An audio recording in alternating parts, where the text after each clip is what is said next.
Another day, another vlog. Welcome to the James Christian Vlog. Yes, bagyo na naman. Kagigising ko lang, nagkakaroon na ng malakas na ulan dahil po sa bagyo. Ito ngayon ang sitwasyon sa Kipot area, Igbaras. Nagkakaroon po ito ng malakas at matinding pag-uulan dulot ng bagyong ito. So, walang pasok ngayon, classes suspended dahil po sa bagyo. Tingnan nyo mga ka-idol yung lugar na ito. Dito po ako sa bahay ko. Ang sitwasyon po ng lugar na ito ay sobrang dilim po dahil sa bagyo na ito. Then aside from that, magkakaroon din ako ng bubud time sa manok. Dahil po ang mga manok ko ay hindi pa nabubudan, tamaan naging kaadlahon, kabubugtaw ko lang ay burn out dito sa amin. Then ito na mga manok ko, nagasala sandakon din mag-adto. Ay mabubod ako ka manok ko, di na ako mabubod na turuan ko ka place dahil umuulan ngayon ba. Tingnan yung mga ka-idol, yung mga manok ko, super gutom sila, makakain na sila. Paano na ito ngayon dahil umulan?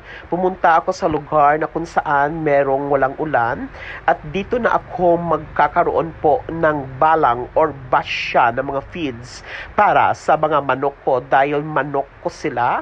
Dapat, minamahal ko sila dahil kung hindi sila, wala sila, hindi po ako magkakaroon ng 65,000 na followers. Baw, gasala sila. Tuka pa more, manok ko tuka pa. Then nakakaroon ito sila, baka makasakit sila ngayon. Dahil then, di pa si Rongalan sandali dyan ko sila, yes, gasala, sandali kung paano, dahil gutom na. Ano oras na sila nakakaon kang anda nga breakfast. Wow, ang mga manok talaga. Then, back to this sitwasyon dito sa farm, sa bukid, yan, ganyan talaga. Kruting! Kruting! Kruting! Yan ang tinatawag ko sa kanila para mag-form lang sila dito sa loob ng ng feeding area po. Wow, tingnan niyo mga ka-idol, ano ito, baha? Wow, ang baha, napakalakas ng baha? Or ano ba ito? Baha ba ito? Tingnan mo mga ka-idol, itong sitwasyon ito, may baha. Napakalaking baha. Wow, pero okay lang, go lang kita sa pagbubod ng manok. Yes. Vlogger talaga kita dahil araw-araw kailangan magkakaroon po ako ng content para hindi ako ni Meta. Mapansin talaga ako ni Meta ang pagkakaroon ng long form video na 3 minutes a day.